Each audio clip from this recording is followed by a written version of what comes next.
اور کیا powers that matter ان پاکستان وہ الٹیمیٹلی یہ محسوس کریں گے کہ پاکستان کے لوگوں کی ایک ڈٹرمنیشن ہے, ایک ریزولو ہے, ان کو معاملات کی سمجھ آ گئی ہے, وہ بہتری چاہتے ہیں, ان کو اپنے حقوق کا احساس ہے. جب پاورز دیٹ میٹر انہیں یہ احساس ہوگا کہ یہ لوگ اب اتنے بیوقوف نہیں رہے ہیں جتنے یہ 50 سال میں بیوقوف رہے تھے, اور یہ شعوری طور پر انہوں نے گزشتہ 6-7 ماہ میں ایک بہت بڑا سفر کیا ہے, تو پھر شاید کہیں جا کے ایک فائنل فیصلہ ہوگا کہ الیکشن ہونے چاہیے. پھر یہ ایشو ہوگا کہ وہ الیکشن کب ہوں گے. جیسے میں نے پچھلے ویلاگز میں کہا تھا, یہاں جو پولیٹیکل انٹیٹی اس پوری صورتحال میں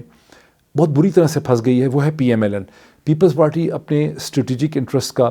کراچی سندھ میں بہت حد تک ڈیفینڈ کر سکتی ہے apparently on the face of it, لیکن PMLN جو ہے وہ پنجاب کی سیاست میں بہت بری طرح سے پھنس گئی ہے. وہ ایک سینٹرل پنجاب کی پارٹی ہے جو انکریزنگلی جس کو سیاسی طور پہ مار پڑ رہی ہے, اور اس پارٹی کو اپنے مستقبل کے حوالے سے بہت مشکل فیصلے کرنے ہیں. اور ان میں سب سے مشکل فیصلہ یہ ہے کہ جس طرح سے کانگریس پارٹی نے الٹیمیٹلی گاندھی خاندان کی لیک لسٹر لیڈرشپ سے, راجیو گاندھی سے, سونیا گاندھی سے جان چھڑا لی ہے, اور وہ دوبارہ ایک نئی ری اورینٹیشن کی طرف جانا چاہتے ہیں. اسی طرح سے PMLN کو فیصلہ کرنا ہے کہ ہمیں نواز شریف صاحب سے, شہباز شریف صاحب سے, مریم نواز سے, حمزہ شہباز سے آگے بڑھ کے اپنے آپ کو ری ڈیفائن اور ری اسٹرکچر کرنے کی ضرورت ہے. اور اس میں پھر بھی نواز شریف صاحب بہت بڑا ووٹ بینک ان کا رہے گا, لیکن ان کو ایک نئی لیڈرشپ سامنے لانی ہوگی. جیسے آصف علی زرداری صاحب نے آج سے بہت برس پہلے جب یہ دیکھا کہ قائم علی شاہ صاحب جو چیف منسٹر تھے, پرانے لائلسٹ تھے, ذوالفقار علی بھٹو کے زمانے سے غالباً لائلسٹ تھے, بے نظیر بھٹو کے دستے راست میں تھے, وہ ایک لیک لسٹر لیڈرشپ پرووائڈ کرتے ہیں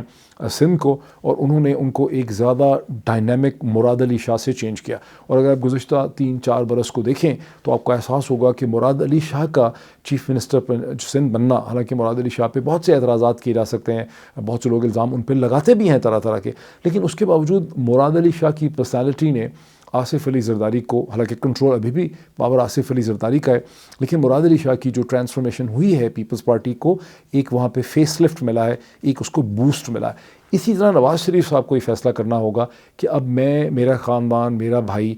میرے بچے ہی پالیٹکس کو لیڈ نہیں کر سکتے. اگر مجھے ان کے بھی رول کو سیکیور کرنا ہے آنے والے 5 برسوں میں, 10 برسوں میں, تو مجھے جو سیکنڈ ٹیئر لیڈرشپ میرے ساتھ کھڑی رہی ہے, جیسے شاہد خاقان عباسی ہیں,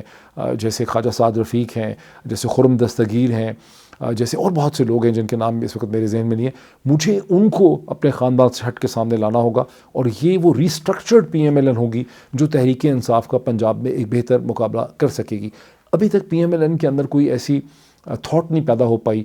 PMLN کے اندر کوئی ایسی ڈیبیٹ نہیں ہو پا رہی ہے, کوئی ایسا فیصلہ نہیں ہو پا رہا, جس کی وجہ سے اس وقت سیاسی اعتبار سے PMLN اس کشمکش میں بہت بری طرح سے پھنسی ہے. وہ مسلسل یہ سوچ رہے ہیں کہ پاکستان کی ملٹری اسٹیبلشمنٹ کی مدد سے, کسی بیرونی طاقت کی مدد سے وہ اپنی پولیٹیکل فارچونز کو ریوائیو کر لیں گے, اور کوئی ایسی اکنامک ڈیولپمنٹ ہو جائے گی, جیسے ابھی فیٹف کی خبر آئی ہے, ڈالر کو ہم کنٹرول کر لیں گے, پیٹرولیم پرائسز کو نیچے لے آئیں گے, ایکسپورٹس کو بڑھا دیں گے. بائی دا وے ایکسپورٹس میں اس مہینے 20% کمی آئی ہے,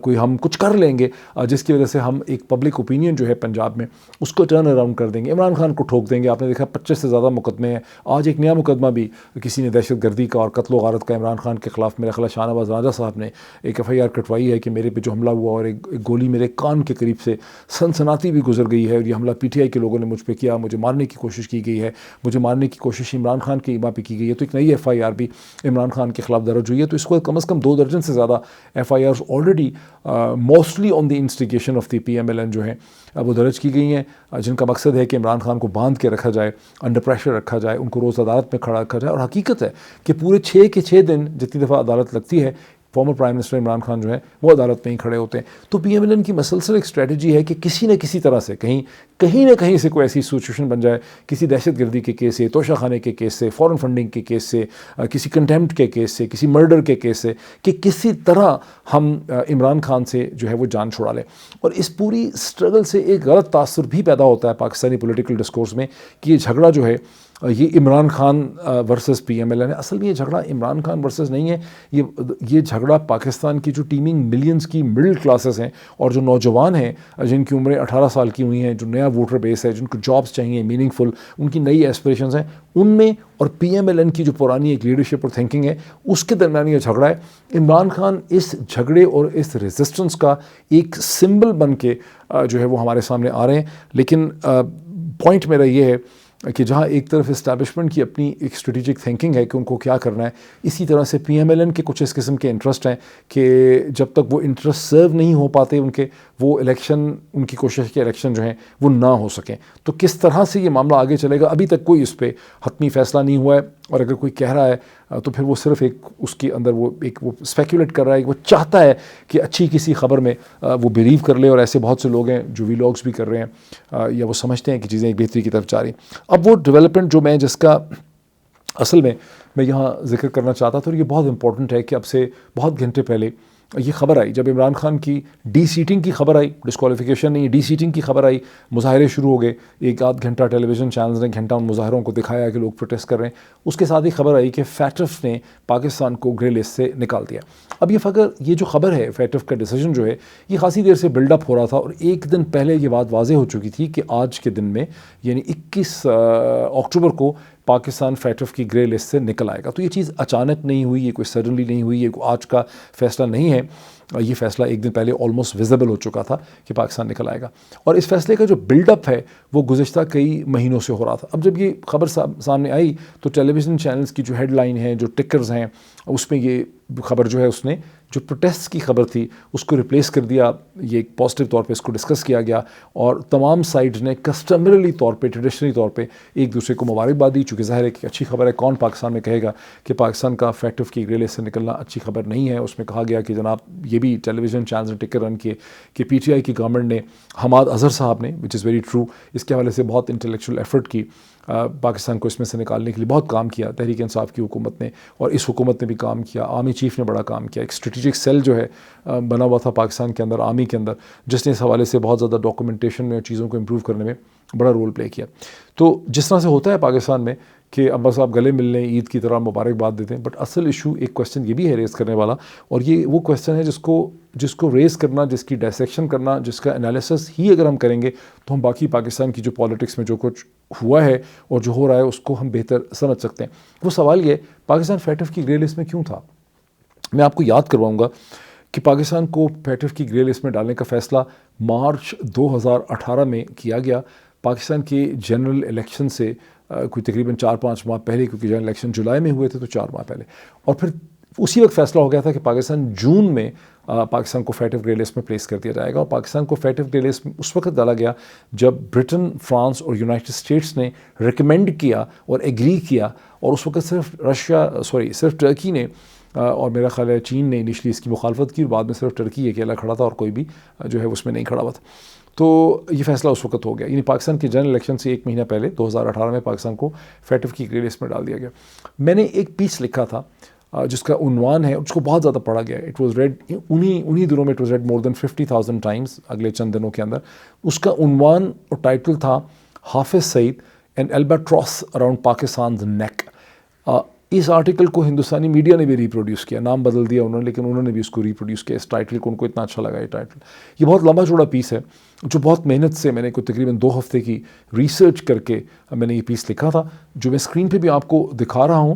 اور یہ پیس آئی تھنک مارچ یا اپریل 2018 میں نے لکھا تھا. اس کو اب 4 سال سے زیادہ ہو چکے ہیں، اور میں اس کا لنک ڈسکرپشن میں دے رہا ہوں. میں چاہوں گا کہ آپ اس پیس کو پڑھیں، آپ میں سے جو لوگ پڑھنے میں انٹرسٹڈ ہیں، چیزوں کو سمجھنا چاہتے ہیں، اس پیس کو پڑھنے کی کوشش کریں. اس سے آپ کو بڑی کلیئرٹی ملے گی کہ میں نے اپریل 2018 میں اگلے آنے والے کچھ برسوں کے بارے میں کس قسم کی پریڈکشنز کرنے کی کوشش کی تھی، اس کو سمجھنے کی اور سمجھانے کی کوشش کی تھی. اب ٹھیک ہے، سب ایک طرف پی ٹی آئی والے کہہ رہے ہیں کہ نہیں، پی ٹی آئی نے بڑی ایفرٹ کی تھی پاکستان کو نکالنے کے لیے، فیٹف کی گرے لسٹ سے حماد اظہر نے کی تھی، یقینی طور پہ کی تھی. یہ گورنمنٹ بھی ظاہر ہے اس نے اس پروسیس کو جاری رکھا، اور یقیناً آرمی نے بڑی ایفرٹ کی اور جنرل باجوہ نے بھی ایفرٹ کی ہوگی. لیکن جو پرنسپل کویسچن ہے کہ پاکستان وہاں تھا کیوں، اب اس میں ظاہر ہے کہ پاکستان ہی نہیں، دنیا کے بہت سے جو ڈیولپنگ کنٹریز ہیں، اور ڈیولپنگ ہی کیوں، بہت سے ڈیولپ کنٹریز، رچ کنٹریز جو ہیں، ان کے اندر ایسی بہت سی